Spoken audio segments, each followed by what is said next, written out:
अप्सरा साधना कैसे होती है? ज़्यादातर एकांत बैठ के होती है, गृहस्थ लोगों को नहीं करनी चाहिए। कैसे बुलाया जाता है? होती कैसे साधना? पढ़ते हैं, कुछ राई के दाने लेते हैं, हाथ में फूंक मार के उसको आसपास भैरव कवच की तरह फैला देते हैं। जिसमें पिशाचनी कौन होती है? कर्ण पिशाचनी वो होती है जो कान पे आपको सारी प्रेजेंट पास्ट फ्यूचर तीनों चीजें बताती हैं। 10 साल का बच्चा ले लो, कोई आपने 10 साल तक किसी बच्चे को पाला और जैसे ही वो 10 साल का हुआ उसको पूरा दिन उपवास रखवाया। एक दिन क्या हुआ, जब वो पूरा 10 साल का हो गया, आपने पूरा दिन उसको उपवास रखाया, उसकी फेवरेट मिठाई दी, अब मिठाई जैसे वो पानी मांगेगा उसकी गर्दन काट दी। अब वो पानी के लालच में ना आपका सब काम करेगा। काल कौन होते हैं? शव साधना क्या होती है? शव के ऊपर की गई साधना को शव साधना कहते हैं। और क्या नजर लगती है? बिल्कुल लगती है। जय माता दी। जय माता दी। कैसे हैं आप? मैं एकदम ठीक, आप बताइए कैसे? बहुत बढ़िया। यंग एज में इस फील्ड में आना, बिकॉज एनर्जी से, एंटिटीज से लोग डरते हैं, साधना का कोई नहीं सोचता है। आप कैसे आए इस फील्ड में? अलग अलग सबके एक्सपीरियंस होते हैं। मेरी भी एक्सपीरियंस बहुत नेगेटिव थे इन चीज़ों को लेके। बॉडी में बहुत सारी चीज़ें, अलग अलग एक्सपीरियंस होते थे। कुछ नेगेटिव, मुझे नेगेटिविटी ज़्यादा दिखाई देती थी जब मैं छोटी थी, तो मुझे पॉजिटिविटी एक या 2 बार ही दिखाई दी है। ज़्यादातर 90% मुझे नेगेटिविटी दिखाई देती थी।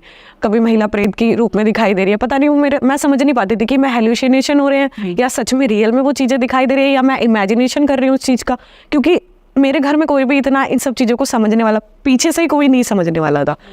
सब धीरे धीरे एज हुई, 15, 16, 17 साल की हुई, धीरे धीरे अपना एजुकेशन कंप्लीट किया। उसके बाद चीज़ें बहुत ज़्यादा महसूस होने लग गई। मतलब सोते हुए भी पता लगता था, किसी के घर जा रही है तो भी अजीब सी जैसे वाइब्रेशन महसूस हो रही है, बॉडी भारी हो जा रही है, शेडो एनर्जी पकड़ पा रही हूँ लोगों की, ऑरा समझ में आ रहा है। फिर मैंने धीरे धीरे इसके बारे में पढ़ना शुरू किया।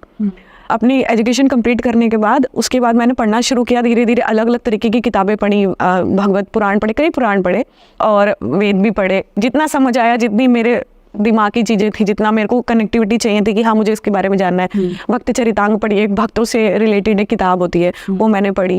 भागवत रहस्य पढ़ी, क्योंकि जो आपकी टिपिकल भागवत है ना, वो बहुत ज़्यादा डीप नॉलेज वाली चीज़ है। वो आप एक बार में नहीं समझ सकते, आपको उसको बहुत बार पढ़ना पड़ता है। तो एक एक चीज़ कण कण समझने के लिए धीरे धीरे मैंने उसको एक सरल, मुझे किसी ने बताया कि एक भागवत रहस्य करके है, उसे पढ़ो। वो थोड़ी मोटी बुक है लेकिन बहुत ईजी लैंग्वेज में लिखा हुआ है और एक बार में आपके दिमाग में हिट करती है चीज़ें। धीरे धीरे पढ़ती गई, नॉलेज आती गई। फिर मुझे समझ आया कि सिर्फ पूजा भक्ति और जोत बत्ती करना ही सब कुछ नहीं होता, अपने ऊपर भी काम करना होता है। तो ध्यान मार्ग पकड़ा, भक्ति मार्ग से ध्यान मार्ग पकड़ा, ध्यान किया, बहुत टाइम तक मेडिटेशन किया, जप किया, साधना की, हनुमान जी की साधना की, अप्सरा साधना, माँ लक्ष्मी, महालक्ष्मी की साधना की, उपवास किए। सबसे ज़्यादा मतलब मेरा भाव हनुमान जी में था, क्योंकि झटपट से जो एनर्जी महसूस हुई, जो कनेक्टिविटी सबसे पहली महसूस हुई, वो बजरंगबली से थी। तो फिर भय खत्म हो गया, चक्रास एक्टिव किए अपने। तो हनुमान जी से कनेक्टिविटी ज़्यादा है। हनुमान जी को जैसे जैसे जाना, नई नई चीज़ें उनके बारे में समझ आने लग गई। भक्ति देने वाले देवता है। एक बार को समझ आ गया कि ये भूत प्रेत से ही नहीं बचाते, आपको भक्ति भी प्रदान करते हैं। तो मेरे इष्ट मूलतः कृष्ण भगवान ने, मैं उनसे बहुत प्यार करती हूँ, बचपन से मैंने उनकी भक्ति की है। तो लेकिन मेरे को समझ आया कि अगर हनुमान जी की आप सेवा करते हो तो आपके अंदर भक्त जो परिवर्तन आता है, जो भावना आती है देवता के प्रति, वो हनुमान जी जल्दी ला सकते हैं बॉडी में। तो ये धीरे धीरे चीज़ें और खुलती गई, लोगों को हील करने लगी, रेमेडी बताती थी, लोगों को फायदा होता था। बहुत सारी थर्ड एक्टिवेट की अपनी, अब तो लोगों को कराती हुई बहुत सारे लोगों को अपना काम कर रहे हैं सब। तो अप्सरा साधना कैसे होती है? अप्सरा साधना कई प्रकार से होती है। जैसे वाम मार्गी होती है, वो सात्विक लोग नहीं कर सकते। सात्विक ज़्यादातर एकांत बैठ के होती है, गृहस्थ लोगों को नहीं करनी चाहिए, क्योंकि इसके रिजल्ट जो है वो इन फ्यूचर बहुत खराब भी हो सकते हैं। कैसे हैं? जैसे आप मान लीजिए कि आपने अप्सरा बुला ली और आप वचनबंध नहीं कर पाए, क्योंकि वो इतनी सुंदर होती है, अट्रैक्शन इतना तेज होता है, उनकी ऑरा इतनी शार्प होती है कि आप उनके मुंह में ना उस टाइम ब्लॉक हो जाते हैं, जैसे मंत्रमुग्ध हो जाते हैं। तो आप उनको एक तरीके से ना, बस आप सोचेंगे अरे वाह मैंने साधना करी और अप्सरा आ गई, आप कुछ सोच समझ ही नहीं पाते, उस टाइम माइंड एकदम ब्लॉक हो जाता है, स्टैचू हो जाते हैं। तो वो अगर आप मंत्र बंधन नहीं कर पाए तो फिर वो जो चाहे आपके साथ कर सकती है। तो ऐसे करके आप अपनी मर्जी से ना जाए, ठीक है, आपको किसी और, जैसे आप मेल पर्सन है, आपकी वाइफ से दूर कर दे या फिर उनके प्रति भाव कम कर दे, आप अपनी गृहस्थी से अलग हो जाए, बहुत सारी चीज़ें होती है। आपको इंडिविजुअल भी कर सकती है, इसलिए गृहस्थ लोगों को नहीं करनी चाहिए। अगर आप साधक है और आप अपनी एनर्जी पूरी तरीके से काम एनर्जी रिलेटेड जितनी भी एनर्जी आप मैनेज कर सकते, संभाल सकते, तो आप कर सकते हैं। कैसे बुलाया जाता है? होती कैसे साधना? 21 दिन की साधना होती है। बेसिकली आप सटी की माला से उसको करते हैं, हवन भी होते हैं उसमें, रोज घेरे बना के करनी होती है। जो सात्विक मैंने की थी वो लाल घेरा सिंदूर का बनाते हैं, उसमें कवच पढ़ते हैं, कुछ राई के दाने लेते हैं, हाथ में फूंक मार के उसको आसपास भैरव कवच की तरह फैला देते हैं। जिस कमरे में आप, एकांत कमरा होना चाहिए, वहाँ लोग नहीं आने जाने चाहिए। साधना सुबह ब्रह्म मुहूर्त में की जाती है। आप 3:30 बजे से अपना साफ सफाई चालू कर दो, सारा श्रृंगार, मिष्ठान, इत्र, सब कुछ, व्हाइट कलर के फूल चढ़ते हैं। जैसे आप स्पेसिफिक कौन सी सी अप्सरा के लिए कर रहे हैं। मैंने माँ उर्वशी की थी, मातृ रूप में की थी। ये 3 प्रकार से होती है, प्रेमी भाव में, प्रेमिका भाव में और सखी भाव में और मातृ भाव में। तो मैंने एज अ दर्शन की थी कि देखूं सच में कुछ एक्सपीरियंस होता है। तो मुझे तीसरे दिन से बहुत अच्छे एक्सपीरियंस हुए। फिर मैंने हाथ जोड़ के बोला कि मुझे आपसे कुछ काम नहीं कराना है, ना ही मुझे आपकी प्रेजेंस चाहिए, बस मुझे महसूस होना चाहिए। आप बस कृपा और आशीर्वाद बना के रखो, अब आप अपने स्थान पर जा सकते हो। तो ऐसे करके मुझे तीसरे दिन ही उनकी प्रेजेंस महसूस हुई थी। तो मैंने बहुत सिंपल वे में करी थी। उसमें इंद्र भगवान की हवन में आहुति लगाना बहुत जरूरी होता है। तो वो हवन का दशांश जो भी आप साधना करें, 21 दिन तक चलता है, सेम रिचुअल रेगुलर फॉलो करना होता है रोज रोज। बस आप इसके अनुभव किसी को शेयर नहीं कर सकते। एंड क्या 21 दिन उसी रूम में रहना होता है? हाँ, उसी रूम में रहना होता है। आपको कंबल के आसन पे या चादर बिछा के फर्श पे ही सोना होता है। आप स्पेसिफिक कपड़े पहनेंगे, जैसे कि व्हाइट कलर के, पिंक, लाइट कलर के कपड़े पहनेंगे, ताकि आपकी एनर्जी बहुत ज़्यादा उससे जैसे कहते हैं ना, ज़्यादा डार्क करने से ज़्यादा एनर्जी सोख लेते हैं। तो आपको लाइट कपड़े पहनने, ताकि आप ज़्यादा से ज़्यादा जप कर पाए। भोजन भी आपको कम से कम करना होता है, ज़्यादातर लिक्विड फॉर्म में, या फिर आप दही, बूरा और शक्कर ऐसे ये सब खा सकते हैं। ज़्यादा हैवी अनाज नहीं खा सकते। ओके। एंड तिलोत्तमा अप्सरा कौन है? तिलोत्तमा सबसे सुंदर अप्सरा है, और जितनी भी अप्सराएं सबसे ज़्यादा नाभि दर्शन और तिलोत्तमा सुंदर होती हैं। ये जब आती हैं जब कोई साधक बहुत भारी रूप में साधना कर रहा होता है, मतलब कि उसने साधना के मतलब इन फिजिकल बॉडी अपने चक्रास एक्टिवेट कर लिए, जैसे अष्टांग योग होता है। अगर साधना के जैसे हम लोगों ने किया हुआ अपने स्पिरिचुअल चक्रास एक्टिव किए हुए एस्ट्रल बॉडी के, तो उससे हम लोगों की हेल्प कर पाते हैं। जब यही चीज़ हम अष्टांग योग के जरिए बॉडी से अपने फिजिकल चक्रास एक्टिव कर लेते हैं, तब हमें कई बार ऐसा होता है कि हम जो मांगेंगे देवता से वो हमें मिल जाएगा। इंद्र जी अपने आसन को बचाने के लिए ऐसी अप्सराएं भेजते हैं, ताकि साधक का जो साधना है वो पूर्ण ना हो पाए।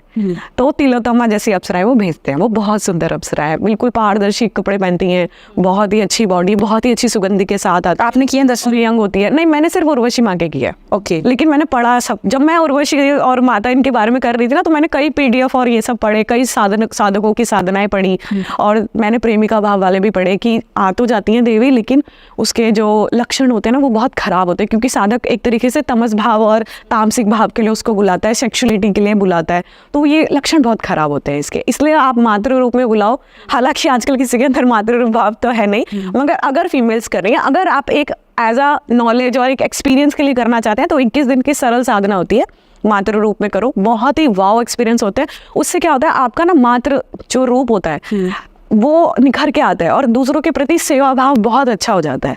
तो आप बहुत काम हो जाती है आपकी एनर्जी। मेरे को कभी भी लोगों ने देखा होगा चिल्लाते हुए नहीं देखा होगा। मैं बहुत अच्छे से लोगों की परेशानी सुनती हूँ, चाहे वो 2 घंटा समझाए 3 घंटा, वो बहुत अच्छी आप सामने वाले से एनर्जी कनेक्ट कर सकते हैं। तो उससे ये सब मेरे अंदर बदलाव है, कई बदलाव है।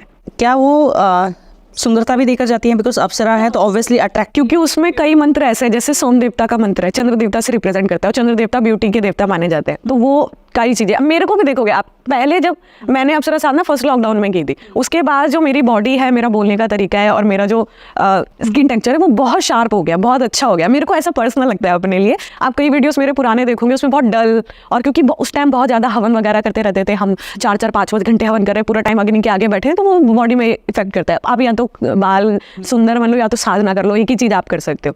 लेकिन जब से अप्सरा साधना की है, जब से बहुत ज़्यादा पोलाइट ब्यूटी, बहुत ज़्यादा इंक्रीजमेंट हुआ है बहुत सारी चीज़ों में।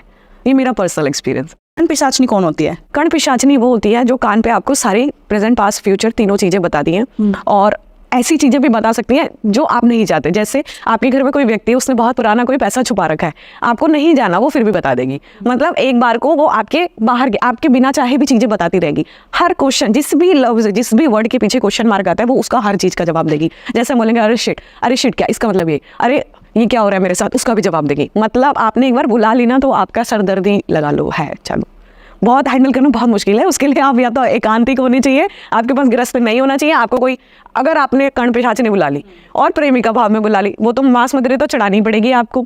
फिर आप कोई गायत्री नहीं पढ़ सकते, आप कोई हनुमान चालीसा, किसी भी प्रकार का वैदिक मंत्र नहीं जप सकते। और ये बहुत डीप चीज़ें बता देती है, उसकी जेब में क्या रखा है और वो क्या सोच रहा है दिमाग में, ये चीज़ें मतलब बहुत अच्छी से अच्छी और खराब से खराब भी हो सकती है। इनकी साधना कैसे होती है? इनकी साधना ना शमशान में होती है, जैसे खोपड़ी के ऊपर होती है। अगर महिलाएं कर रही है तो खोपड़ी घर, जैसे आप किसी गुरु के पास गए, उन्होंने बोला कि मुझे अपने घर के बारे में ना, जैसे मैं अपने एक पर्सनल केस के बारे में बताती हूँ आपको। वो जेठानी थी और उसको ना अपनी दौरानी, अब 3 बहुएं हैं घर में, ठीक है, तो उसको लगने लगा वो बड़ी थी कि जब से छोटी वाली आई ना, मेरी जगह थोड़ी सी डाउन हो गई है, उसको सब प्यार करते हैं। तो उसके बारे में पता लगाने के लिए ना उसने 41 दिन की अप्सरा साधना, वो कर्ण पिशाचनी साधना करी। कर्ण पिशाचनी भी वो वाली साधना करी, वो एक गुरु के पास गई, शमशान में बैठते हैं जो उग्र तारा पूछते हैं। 2 प्रकार की तारा होती है, एक नील तारा होती है, एक उग्र तारा होती है। नील तारा आपको पॉजिटिविटी और थर्ड आई एक्टिवेशन में काम आती है, और जो उग्र तारा होती है वो शमशानी होती है, क्योंकि उसमें तामसिक और तांत्रिक की बॉडी के अंश होते हैं, इसलिए वो गलत ही काम करवाते हैं उनसे। वो उस देवता की पूजा करता है जो आप गृहस्थी में घुसाना ही नहीं चाहिए, पहली बात तो ये। फिर आप एक लेडी है, आप वहां से ला रहे खोपड़ी के मुंह के अंदर दिया जलाना होता है और अंधेरी कोठरी में बैठना होता है। जैसे बेसमेंट होता है ना, ऐसी ही जगह पे आप कर सकते हो। कोई बाहर का नहीं खा सकते, वहीं पे चावल दही आपको बना के खाना होगा, एक ही जगह में अपने हाथ से ही खाना होता है, नहाना वहाना नहीं होता। 21 दिन तक आपको ऐसे ही रहना, ब्रश नहीं करना होता, तब ये आती है। ये हो गई महिलाओं के लिए। और वॉशरूम वगैरह जाना है तो हाँ, एक ही जगह करना होता है। कई बार तो मलमूत्र का भी सेवन करते हैं कुछ लोग जो बहुत उग्र साधना करते हैं, जैसे प्रेमिका भाव में ये सब करते हैं, बहुत गलत तरीके से इस्तेमाल करते हैं। और जो सिंपल होती है, सिर्फ आपको सुनने के लिए चाहिए, तो वो जो मेल करते हैं वो शमशान में जाके करते हैं। जो सबसे पुराना पीपल का पेड़ होता है ना, उसके नीचे बैठ के करते हैं। उसमें काले मुर्गे की बलि लगती है और भी 2-3 चीज़ें होती हैं। वो पूरा गोला अपना बना के बैठते हैं, उसके बीच में रात को 11:45 से शुरू हो जाते हैं। अपने तैयारी करके जाओ, 10-11 बजे शमशान चले जाओ। जो शमशान में सबसे पुराना पीपल का पेड़ होता है, उसके नीचे बैठ के 3 घेरे लगते हैं। एक विभूति जैसी कोई चीज़ होती है, मंत्र से जागृत होती है। ये सब गुरु के संदर्भ में ही होती है, आप अकेले नहीं कर सकते, नहीं तो ये प्राणघातक भी हो सकती है। कैसे दिखती हैं ये? दिखने को तो कान बड़े बड़े होते हैं, रंग कैसा भी हो सकता है। 2 रंग की मैंने अभी तक देखी, ग्रीनिश और ब्लूइश। जो ब्लू वाली होती है वो बहुत सुंदर होती है, क्योंकि इनके अट्रैक्शन बहुत होता है। कंजी आंखें होती है, कान बड़े बड़े होते हैं, लिप्स बहुत उभरी हुई बॉडी होती है, तो लोग वैसे ही अट्रैक्ट हो जाते हैं। फिर ये बहुत खराब चीज़ें कराती है। अप्सराएं इनसे कम परेशान करती हैं, लेकिन यक्षिणियों और पिशाचनियों ये बहुत ज़्यादा होती है, क्योंकि ये आपकी बॉडी का पूरा रक्त खींच सकती है और भयावह रूप होता है। मतलब एक बार को तो सुंदर है, सामने से सुंदर, और वही अंदर से बहुत खराब चीज़ है। तो ये चीज़ है, मतलब आपको कब वो अपना असली रूप दिखा दे आप नहीं कह सकते। आजकल तो मुझे लगता नहीं कोई करता होगा, मगर जो करता है वो एकांतिक ही होता होगा। वो हम लोगों जैसे लोगों के बीच में नहीं बैठ सकता, क्योंकि वो कोई पार्ट नहीं कर सकता। और पिशाच और कर्ण पिशाचनी में क्या डिफरेंस है? पिशाच वो होते हैं, ज़्यादातर पिशाच क्या होते हैं, जो कमांड पे काम करते हैं। जैसे आप 10 साल का बच्चा ले लो, कोई आपने 10 साल तक किसी बच्चे को पाला, और जैसे ही वो 10 साल का हुआ उसको पूरा दिन उपवास रखवाया। आपके खुद के बच्चे भी हो सकते हैं, लोग करते हैं, आपके खुद के बच्चे भी हो सकते हैं, आपका गोद लिया बच्चा भी हो सकता है। इसलिए आजकल बच्चों गोद आराम से कोई देता नहीं है, क्योंकि ये सब बहुत ज़्यादा तंत्र मंत्र की चीज़ें होती हैं। आप एक बच्चा लाए, 10 साल तक उसको पाला है, उसको सब चीज़ दी आपने, उसके मुंह से निकला और आपने उसको दिया। एक दिन क्या हुआ, जब वो पूरा 10 साल का हो गया, आपने पूरा दिन उसको उपवास रखाया, उसकी फेवरेट मिठाई दी, अब मिठाई जैसे वो पानी मांगेगा उसकी गर्दन काट दी। अब वो पानी के लालच में ना आपका सब काम करेगा, चाहे वो मटेरियल चीज़ हो, पैसा चाहिए हो, या फिर किसी को मारना हो, वो एज अ पिशाच के रूप में काम करता है। ऐसी सेम छोटे बच्चों का होता है, वो कच्चे कलुए के रूप में काम करते हैं। ये भी बहुत खराब क्रिया है। वंश वृद्धि रोकने के लिए, घर में नेगेटिविटी फैलाने के लिए, घर में आर्थिक यंत्र गणन करने के लिए तांत्रिक क्या करते हैं, जो जैसे हम बड़ों को तो जलाते हैं, छोटों को दफनाते हैं। छोटे बच्चे जितने भी होते हैं जो न्यू बॉर्न हुए या जस्ट हो गए, उनको दफना दिया जाता है। तांत्रिक लोग क्या करते हैं, उनकी बॉडी को निकाल के उसके ऊपर, खासकर जो मेल होते हैं, जो फ्रेश बॉडी होती है, उनके ऊपर तंत्र क्रिया करते हैं, रोटी बना के खाते हैं और वो सब, फिर उसकी सोल इकट्ठी करते हैं। एक बार में एक बच्चा काम नहीं करता, 4, 5, 11, लास्ट मैंने केस देखा था, एक लेडी के ऊपर 11 बच्चे होते थे, और उसको जैसे ही दिन चढ़ते थे ना प्रेगनेंसी वाले, उसका बच्चा खत्म हो जाता था। और वो खुद कहती थी मुझे ना अपने आसपास बच्चे दिखाई देते हैं बहुत ज़्यादा। तो वो केस था, बोले एक लेडी थी, हस्बैंड वाइफ थे, हरियाणा का केस था। अब वो उसका बॉडी ऐसी, उसको लगता है कि एक बार में कितना ही मीठा खा लूँ, एक बार में कितनी ही नमकीन खा लूँ, ऐसा लगता है कि उसका पेट ही नहीं भरता। वो खाते खाते उसका डबल ट्रिपल वेट हो गया था। तो वो बच्चे बॉडी में एंटर होते होंगे उसके बच्चे खराब करने के लिए। तो जब केस देखा तो उसके बाद पता चला कि उसके ऊपर वंश वृद्धि रोकने के लिए, कि इनके घर में कोई भी वंश बढ़े ना, इसके लिए वो कच्चे कलुए वाली क्रिया कर रखी थी। और उससे वो इतना ज़्यादा परेशान थी बेचारी, वो सो नहीं पाती थी। उसकी आंखों के नीचे काला हो गया था, उसको जमड़ हाजरी आने लगी थी। उसको ठीक करने में बहुत टाइम लगा, लगभग 6 महीने करीब लग गए उसको, क्रिया समझने में और ठीक करने में। ऐसे बहुत सारे केस। तो समझने में टाइम मतलब क्यों लगता है? कई बार ऐसा होता है जब हम किसी को चेक कर रहे हैं ना, अब तो नहीं होता, ये बहुत पहले की बात, 4 साल पहले की बात बता रही हूँ। उस टाइम इतनी अच्छी एनर्जी नहीं पकड़ पाते थे हम लोग, स्टार्टिंग था, प्रैक्टिस बेस था। तो अब तो पकड़ लेते हैं, क्योंकि अब तो देवता भी कई ऐसे हैं जो बता देते हैं, तो अब तो एग्जैक्ट हम लोग चीज़ें पकड़ पाते हैं। मगर उस टाइम क्या होता था कि जो बॉडी में दिख रहा है ना वही देख पाते थे। कभी घर में रह गई कोई चीज़, कभी एनर्जी आपकी यहाँ, जैसे यहाँ पर बहुत अच्छी पावरफुल एनर्जी है, यहाँ पे एक काम एनर्जी है और लाइट और ठंडी एनर्जी है, ठंडी देवता की एनर्जी है। ऐसे ही घर में भी लोगों की होती है। अब बाहर, अब कोई किसी के साथ, मेरे साथ कोई चीज़ है तो वो बाहर रह जाएगी, क्योंकि यहाँ पे पॉजिटिविटी ज़्यादा है, वो उसको हिट करती है। तो ऐसे कई चीज़ें घर रह जाती थी, तो हम उसे नहीं देख पाते थे। जो सामने बैठा है बॉडी के अंदर की एनर्जी, वही पकड़ पाते थे ऐसे। तो जब केस आपके सामने आते हैं, तो आपको सबसे ज़्यादा आज तक मतलब टफ केस की जब आप स्टार्ट किया था, तो आपको कौन सा जो हिट कर गया, ऐसा कोई केस है? हाँ, एक लेडी थी कानपुर की, तो उनका ना प्रेत दिखता तो प्रेत ही था बॉडी में, लेकिन काटते थे ना ऐसा लगता था वो वापस से उतना ही हो जाता है। और बहुत टाइम हो गया चीज़ें, जब एक दिन ढंग से डीप चेकिंग के लिए हम लोग बैठे, डीप स्कैनिंग के लिए, तो पता चला उसके बॉडी से रिलेटेड उसके सूक्ष्म शरीर को पकड़ के इंद्रजाल में बना रखा है उसको। इंद्रजाल समझते हैं, षटकोण क्रिया होती है एक, उसमें आपके सूक्ष्म शरीर को एक किसी भी वस्तु में डाला जाता है, जैसे वुडू क्रिया होती है ना डॉल वाली, जैसे आटे की, बेसन की और कपड़े की। कपड़े में भी 3 प्रकार की होती है, व्हाइट, ब्लैक और रेड। रेड वाली तांत्रिकों के बंधन के लिए हम लोग यूज करते हैं, ब्लैक वाली क्रियाओं को समाप्त करने के लिए या फिर क्रिया करने के लिए इस्तेमाल की जाती है, और जो व्हाइट वाली होती है वो पूर्ण पक्के मारने के लिए होती है, सेम रेड वाली भी मारने के लिए होती है। तो ब्लैक वाली नॉर्मल सभी यूज करते हैं, कोई ठीक करने के लिए करता है, कोई क्रिया करने के लिए करता है। तो उसके बेसन वाली में बांध रखा था, बेसन की गुड़िया, एक आपकी स्ट्रक्चर बनाया जाता है, जैसे आप है, आपकी बॉडी, आपका नाम लिखा जाता है उसमें, जो भी पर्सनल इन्फॉर्मेशन है उसके ऊपर वो रखा जाता है बेसन की गुड़िया को। उसके ऊपर फिर भेदन किया जाता है, भेदन जैसे नाभि, सर, कान, आपका प्राइवेट पार्ट और दोनों पैर और हाथ, 5 से 7-8 चीजें, अष्टबंधन होता है, ये लग जाता है। उसके बाद वो आपसे कुछ भी काम करा सकते हैं। तो ये इस तरीके से काम करती है षटकोण क्रिया। ये इंद्रजाल उसके अंदर पूरी तरीके से फैला हुआ था, और जैसे जैसे हम निकाल रहे हैं ना, नई नई चीजें आ रही, तो वो बहुत वाव केस था, और हमने बहुत कुछ सीखा भी उससे, कि सिर्फ एक प्रेत को आप नहीं डिफाइन कर सकते कि हाँ हमने एक प्रेत काट दिया और ठीक हो गई बॉडी, नहीं, पीछे से तांत्रिक भी एनर्जी, अपनी जागृत एनर्जी, वो बैठा है पीछे से पूजा कर रहा है और उसको वहां से एनर्जी मिल रही है और वो बार बार एक्टिव हो जा रहा है। तो फिर कैसे किया उसमें आपने? ऐसे लगातार हीलिंग करी, जल पढ़ के पिलाया, जल उसको साधना करवाई बहुत सारी, हमने खुद बहुत सारी किताबें पढ़ी उसके लिए, बहुत ज़्यादा देखते गए, साथ साथ काटते गए, लौंग कपूर उतारे किए, बहुत सारे सात्विक उतारे किए, तब जाके वो ठीक। कितना टाइम लग जाता होगा एक केस में? एक केस में ज़्यादा से ज़्यादा 3 महीने लग जाते हैं, कम से कम 15 दिन लगते हैं। अगर बहुत ज़्यादा केस है तो साल भर भी लग जाता है कई बार, कि अगर एक्टिव करने वाला है, अगर आपके पीछे एक्टिव करने वाला है तो साल भर तो मान के चलो कि ये चीज़ें ठीक। वैसे भी देखो, आप इतने टाइम से प्रेत बाधा से ग्रस्त हो, आपको इतना ज़्यादा मेंटली इस चीज़ से दबाव पड़ता है कि आपको उससे निकल, जब मेरे पास कोई केस ठीक हो जाता है ना, तो मैं उसके हस्बैंड को बोलती हूँ कि भैया अब इन्हें थोड़ा सा बाहर घुमाने ले जाओ, ताकि इन सब चीज़ों से दिमाग बाहर जाए। क्योंकि जब एक फीमेल के अंदर नेगेटिविटी होती है तो वो 24 घंटे उसी से घिरी रहती है, उसको मेंटली इतना ज़्यादा उस चीज़ को, कि साइकोलॉजिकल होने लगता है कई बार, उसको लगता है वापस हो रहा है, वापस मेरे को दर्द हो रहे हैं, कहते हैं ना फेंट पेन होते हैं जैसे ठीक होने के बाद, तो वैसे ही उनको भी होता है। तो थोड़ा सा बाहर जाने से, जप करने से ये चीज़ें कम हो जाती हैं। तो साइकोलॉजिकली भी मान के चलूंगी 90% तो साइकोलॉजिकल हो ही जाता है ठीक होने के बाद, तो रिकवर होने में 1-2 साल लग जाता है। इसलिए मैं बार बार थोड़ा बुलाती हूँ ठीक होने के बाद भी, कि आप एक ऐसे दिखाते रहो तो उनको ये लगता है कि हाँ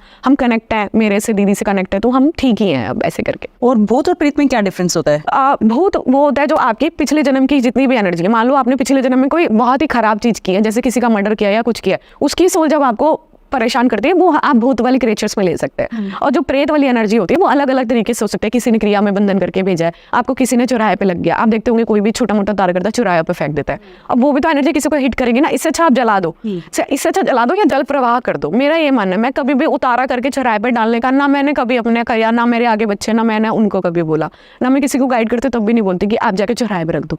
क्योंकि चौराहे की तो एक अपना एक स्पेसिफिक एरिया होता है, वहाँ का भी एक अपना देवता होता है। आपने चौगानना माता के बारे में सुना होगा, चौराहों के देवता होते हैं, अलग अलग चीजें, तो वो उन लोगों को हिट करती हैं, समझ रहे हो? तो ये सब नहीं करना चाहिए ना लोगों को। अब वहाँ का प्रेत, अब जैसे ऐसे आपको पकड़ रहा है तो वो प्रेत एनर्जी होती है। कोई पीपल के पेड़ के पास जा रहा है, आप इत्र लगा के जा रहे हैं, पीरियड अवस्था में या बाल खोल के जा रहे हैं, तो वो चीजें अट्रैक्ट हो जाती हैं। जैसे कोई अकाल मृत्यु से मरा हुआ है, या उसकी मुक्ति नहीं हुई, या आप तत्काल मर गए, बॉडी है और आपको समझ नहीं आ रहा कि मैं मरा हूँ या जिया हूँ, समझ रहे? ऐसी भी चीजें ढूंढती ढूंढती आपके आसपास घूमती रहती हैं, तो वो अट्रैक्ट होकर किसी भी तरह, ज्यादातर फीमेल्स को लग जाती है, वो प्रेत भाव में आता है।